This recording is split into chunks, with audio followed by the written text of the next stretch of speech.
Yes, in the interview, for Rock Bottom, two great musicians of one great band. Thank Chris you. Robertson, singer and guitar player, and John Fred Young, drummer for Blackstone Cherry. That's us. That's In the you, flesh. How is the run of the tour so far, the Family Tree Tour, the European leg? How would you see the run of the tour, especially the perception of Family Tree? I think it's been one of the most special tours that we've ever done so far. I mean, you know, the turnouts have been amazing every night. You know, there's been a lot of people showing up, and you know, when you've been a band as long as we have, and you put out as many records as we have, and you know, been through all the things that we've been through as a band, when you see people showing up and you're seeing new faces every time, and they're singing, you know, not only the songs that were hits or whatever, but they're singing, you know, all the songs off the new record as well. It's pretty amazing to see that our band has a you know, a deep connection with people, and that's why we do this, man. That's why we give up, you know, so much at home and sacrifice things and miss birthdays and deaths and everything, man. We sacrifice it all to do this. So, you know, this tour has, you know, we sacrifice stuff on this tour. But, you know, when you see those people show up and you read the comments from the people of, you know, how it made, you know, their month so much better to be able to come see our band play and to feel a part of the show and a part of the songs, it's pretty special, you know. Okay, and how do you find the lyrics for generally and for this album, especially Family Tree? What should that mean? Are you a huge family today, or how would you see it? I mean, our band has operated like a family since day one. I mean, me and John Fred have known each other since we were little bitty kids. You know, we've been playing music together for 20 years now.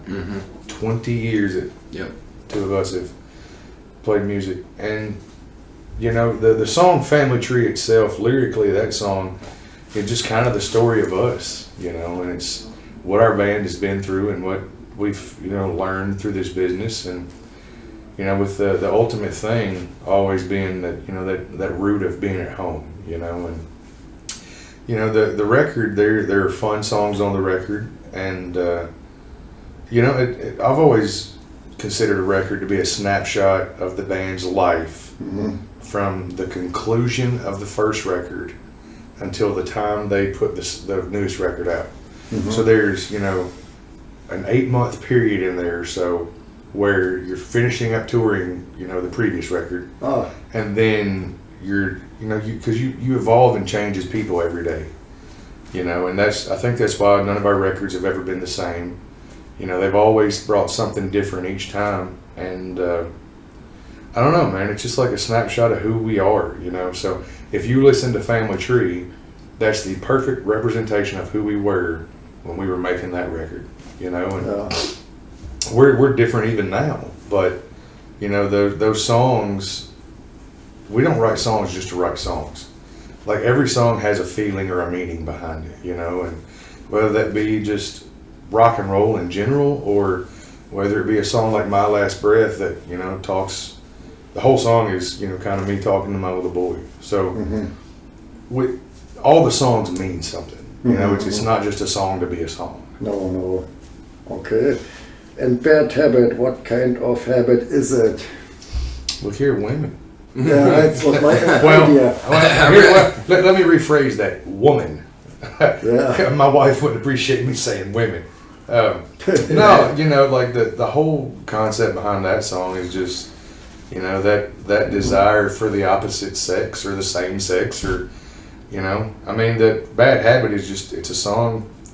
Realistically, it's a classy song about sex. That's good. Yeah. You know. That was my idea, but now I know it. And how did you come to make a song about James Brown? So what was your idea? Are you an admirer or a fan? Oh, yeah. Yes. James Brown's a Godfather soul, man. Yeah. I mean, that song actually came about at John Fred's house. We were rehearsing down there because it was too damn cold to go anywhere else. So we went in the back room at his house, and Ben had the guitar riff that's kind of underneath the verse. And we immediately were like, it's kind of like James Brown, man. I don't like, it doesn't sound anything like James Brown, but it just made us think of James Brown. And originally the song started with the part towards the end where it gets kind of chaotic and you know, it started with that, kind of like a James Brown kind of vibe, and then we ended up changing it. John Fred had that great vocal hook on the front. But we, you know, we give songs working titles. So when we write music, we'll give it, you know, just a title that everybody will recognize that song by. And for that one, it was, well, that's the James Brown song. Because it just kind of had this funky kind of thing about it. I remember you had I was in a department store one I called night. you. You called me and he was like, man, I got some lyrics to the James Brown song. And I remember he sent it in a voice memo and I was listening to it. And Hollered in TJ Maxx. I was hollering, in a department store because I was like, man, this is awesome. You know, it was the melody and the lyrics. So, that's probably one of my favorite off the album. Which I mean, there's so many great songs on that record, Family Tree. It's fun to play live too. It is. It's the record where we finally became the band that we were when we were very, you know, in our early stages of being teenagers before we had a record deal. Yeah. You know, before we had people looking over your shoulder trying to A&R every move of your life, you know, from a label. And it's like we finally put out a record, you know, and that we could go, man, we've got to this level. We signed with a great label, Mascot Records out of Holland, and they've just been tremendous, man. Absolutely, awesome. man. I mean, you know, and they were so great to just understand that we just wanted to do records the way we want to do them. I mean, Chris mixed, you know, the last record, Family Tree, and it came out amazing. We recorded at home, and with our buddy David Barrick, and it just it has a very natural feeling. You know, it's probably the most natural record we've ever made. It's a very versatile album that has more blues and southern rock elements as Kentucky or then Kentucky. Yeah. Do you agree? And was it intended? It was starting to come through on Kentucky. Yeah. Like Soul Machine. Soul Machine, Cheaper to Drink Alone. Some of those songs. We were still.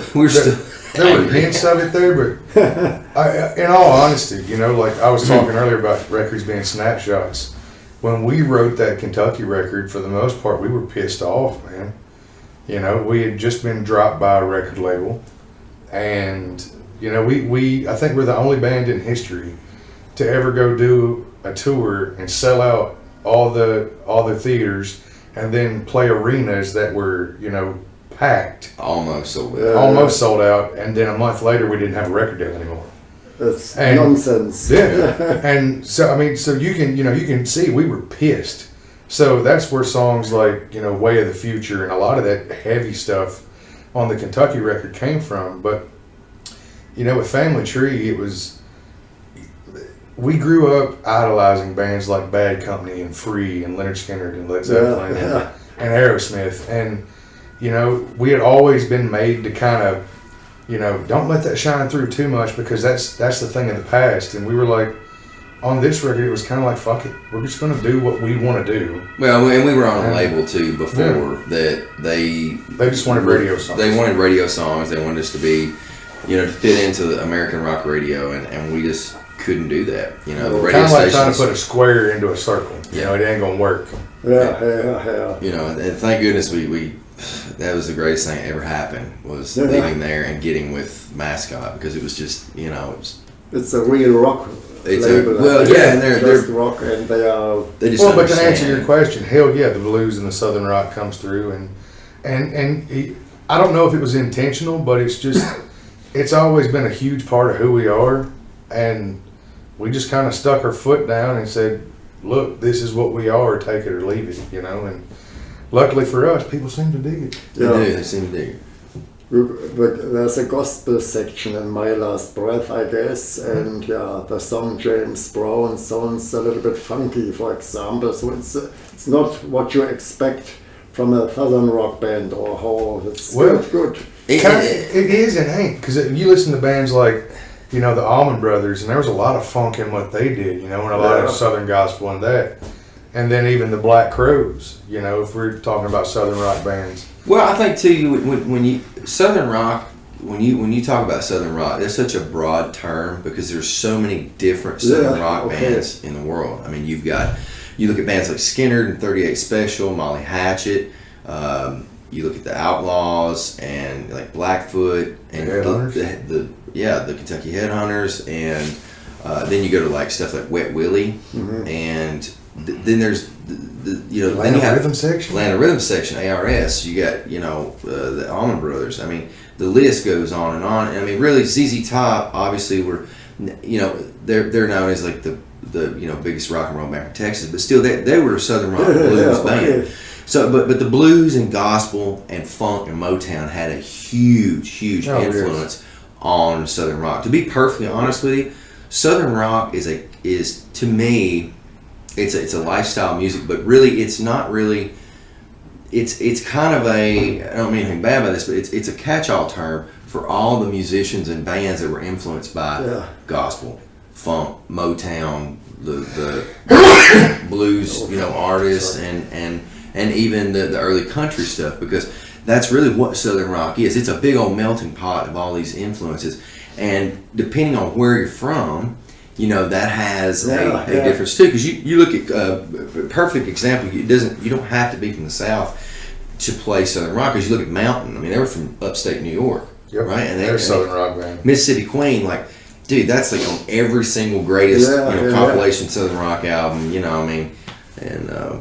So it's you don't have to be from the South in the United States to play Southern rock. I mean, I remember the first time we ever went to Sweden. Somebody threw up like a full CD. Skinner record on stage. No, it was a Swedish band that threw their CD on stage, and it looked like a Leonard Skinner album cover. It had the Confederate flag and everything on it, and I was like, "Holy shit, this is wild!" Southern rock is it's just an appreciation for all the great genres that came before. And your music is still hard rocking, but it is, I think, there's always a smile within. It's so fierce and brutal, so it transfers a relaxed and very good mood. Am I right, or how would you see it? What's the origin of this mood and this attitude? We, in the last couple of years, man, we've really, grown as people. And obviously that's going to make you grow as songwriters and everything. But I think just the attitude that we have now, it's we just want to have fun, man. That we get to do an absolute dream job for a living, right? So we get to go out and play music and make people have better days with that music. What is there to be pissed off about, really? I mean, yes, things mess up and you want everything to go perfect on stage, and sometimes emotions get the better of you, and you have to let out a little bit of that. But man, we're a pretty good vibe band, man. Like, I mean, honestly, like, we've had some songs that were like on Kentucky where we were just, I think, we're being heavy to be heavy and stuff. And the situation we were in with the previous label, we had our panties in a wad, and it was just like, now we're in such a place where it's just the vibe is through the roof. It's good vibrations, and I mean, it's. I think we're one of those bands that can write heavy groove riffs and blues stuff and funk stuff, but also it can be heavy, but the message we've always tried to make sure that we put out a positive message, even if it was a darker lyric song. Okay, and can every band member contribute his musical ideas to an album, or do you have a main songwriter? It's all four of us, man. We've all four always written the songs, and no matter who brings in the idea, it always turns into all four of us working on the song, and it takes all four of us to play it live, so why wouldn't all four of us be in on the songwriting? But it's just something we've always done together. To me, a band, you know, is a band. Yeah. It's not one guy and musicians, you know, it's a band. We're very fortunate that we grew up with each other and Yeah, you that's know, it. everything was That's always equal. Would be my next question, because you are existing for about 17 years and you have never had a change in your lineup. So how did you realize it? What is your recipe for this stability? I think that there's a brotherhood that we have that you don't get with a lot of other people. Don't get me wrong, we argue. Hell, me and him argue more than anybody. Mm-hmm. But we've been friends the longest of anybody out here too. Yeah. But it's just that, and then there's also a brutal honesty with us. You know, if somebody's doing something that's not right, we're like, hey, dude, what the fuck? You know, like we gotta work on this, and you know, just like everything we do is it's an all for one mentality. You know, Mm-hmm. and we always make sure that we do everything we can to make sure everyone is taken care of, down to even our crew. You know, and making sure that you know what they got going on at home is cool, and you know if they need to go home, whatever. We just it's a very open relationship that we have as a band. We just had like the take care of everybody mentality. Mm-hmm. And, you know, no matter what we've all gone through or will go through, we're always, you know, that's the wolf pack, man. You know, that's what we do. Yes. And I guess your father or uncle, I'm not quite sure, was the drummer of the Kentucky Headhunters. Yeah. Is your father? Yeah, so my dad plays guitar and my uncle plays the Yeah, drums. this was my connection. Two young. So how important were these guys for your musical career? Did they help you? Massive. Yeah, they were extremely important. I mean, like my dad and uncle, obviously, like they play still in the Kentucky Headhunters and they tour a lot. They back in like the 70s, my great grandmother, actually the late 60s, it would have been their grandmother, my great grandmother, gave them an old farmhouse on her farm and to rehearse in because they were putting their band together. And through the years, like they practiced there and basically lived there, put up all these rock and roll posters and stuff. And so when we were teenagers, like we would go there and they started letting us use the house. And that's where a lot of our huge influences came from. We're looking at all these old albums and posters on the wall. And That's where the first two records were the written. first part of the third record of ours. We wrote them there, and Yeah. that's where we learned how to be a band in that house. Yeah, We couldn't have done that without them, and then just the guidance, man, from Richard and Fred, you know, what to do and what not to do in this business. Because They've been through a lot of it, you know. And, yeah, they have Yeah. produced the first record. oh, yeah, good. So I mean, yeah, they've been a big help. That sounds interesting. And maybe they had connections to labels and other agents. They didn't. Well, it was a lot of the. not really in the rock and roll realm of the record labels and stuff, but definitely with, you know, they knew some booking agents and stuff that would get us on shows with Grand Funk Railroad or Ted Nugent or, you know, even Anthrax. It's just so bizarre. Yeah. Like we would play with everybody, man. Yeah. We opened.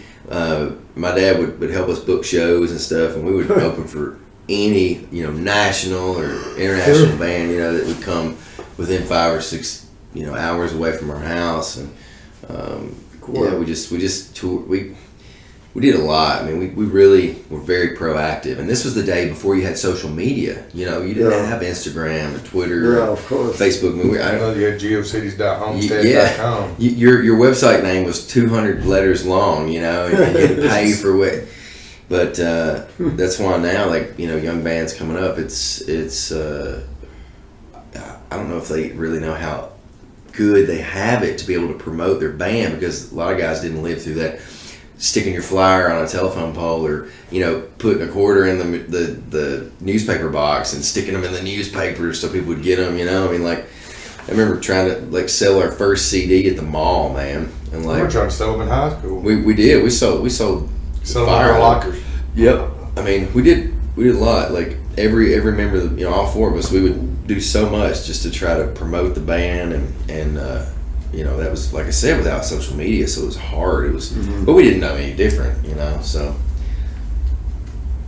And did you learn from the other bands things how react on stage, maybe from Ted Nugent or other bands? No, or is not it- really. I mean, we've always just kind of, been who we are. I mean, obviously, you look at bands, you're like, damn, that's awesome. And Yeah. I guess subconsciously, you take that stuff in, but we never really tried to be like anybody else. Yeah. We just took all those influences and put it in one, and kind of when we got out playing, You use your discovered. own interpretation of it. And if you compare the audience in the United States to the audience here in the European countries, is there a difference in reactions or in how would you When- see it?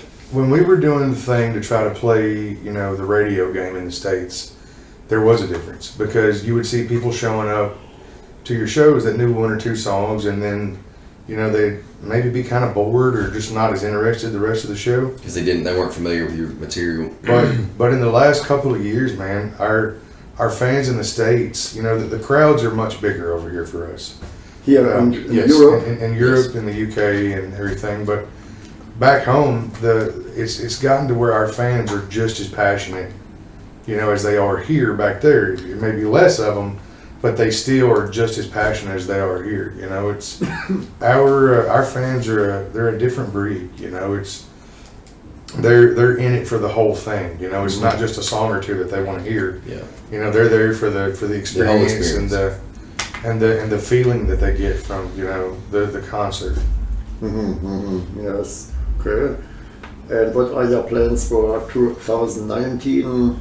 We'll be on the road, man. I mean, we tour. That's what we do, and we're a live rock and roll band. There's no bullshit. There's no smoke and mirrors. We're a band that goes and plugs in and plays our songs, and I would say the majority of next year we'll be touring, off and on, and I'd say towards the end of next year, man, it'd be time to take a couple months off and then start working on a new record. But Okay. but for 2019, I don't see anything but touring and touring. And touring. Business as usual. yeah. And I saw some old videos of you, and you had long hair. Now you have got short hair. Is there a special reason, or No, I just started going bald, so I cut it.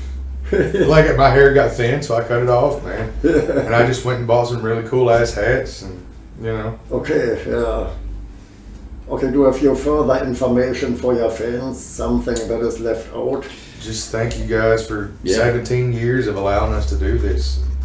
Here's the 17 more, or hopefully more than that. Sorry, I'm yawning. It's been an amazing journey so far, and without the fans, we don't have a job. So, Right. Yeah. so thank Absolutely. you for allowing us such a beautiful opportunity in life. Absolutely. Buy our records, come to our concerts. Come to the concerts, man. Do all that stuff, But at the end of the day, the biggest thing is just, thank you for the support and allowing us to do what we do. Okay.